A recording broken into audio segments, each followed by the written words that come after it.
వికారాబాద్ జిల్లా పరిగి పట్టణంలో రాత్రి భారీ వర్షం కురిసింది. గంటపాటు ఏకదాటిగా కురిసిన భారీ వర్షానికి బీసీ కాలనీలోకి వరద నీరు చొచ్చుకొని వచ్చి సీసీ రోడ్లు ఇక మోరీలపై మోకాల లోతులో ప్రవహించింది.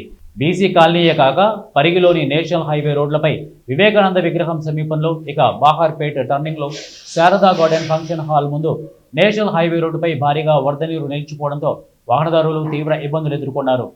బీసీ కాలనీలోని వాహనదారులు తమ వాహనాలు ఎక్కడ మునిగిపోతాయో అని కాలనీలో నుంచి తీసుకుని వచ్చి కాలనీలోని ఎత్తైన ప్రదేశాల్లో తమ వాహనాలను నిలిపారు. బీసీ కాలనీలో ఇప్పటి వరకు 5వసారి వరద నీరుతో కాలనీ వాసులు బాధపడుతున్నారు. గతంలో గ్రామ పంచాయతీ దృష్టికి, ఇప్పుడున్న మున్సిపల్ అధికారుల దృష్టికి తీసుకువెళ్తున్నప్పటికీ కూడా సమస్య తీరలేదు.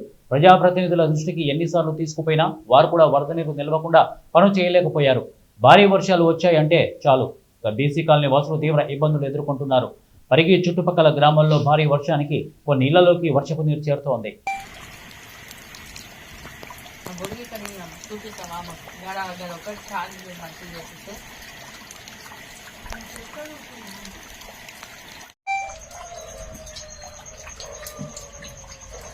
మూడు నాలుగు సార్లు పెట్టిన ఆయనకు అలా గిట్లా వస్తున్నాయి, నీళ్ళు గిట్లా వస్తున్నాయి, పోషక గుడి కాడ నువ్వు మోర ఎప్పుడన్నా చెప్పి కానీ ఆ డ్రైన్ అది